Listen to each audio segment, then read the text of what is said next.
Hello. This tutorial will show you how to log on to the Mineola School District Building Use Request form. Please find yourself at mineola.k12.my.us. You'll click on Departments, go to Facilities, and click on Application for Facility Use.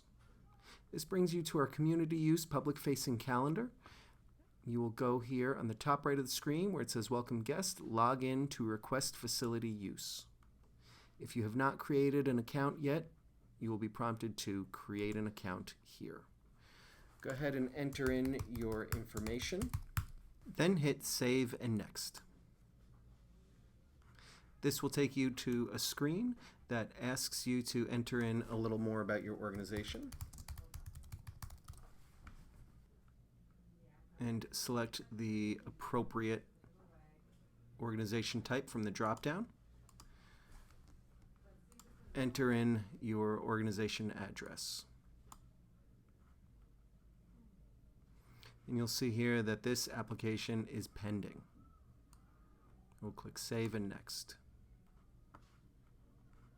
Okay, and then you will see here confirmation. Please review your information below. Click Submit Requests. And then, as I mentioned earlier, a Mineola School District Administrator will review your application, after which point you may log back on and then suggest and request your building use. Please reach out to a Mineola School District Administrator should you have any more questions.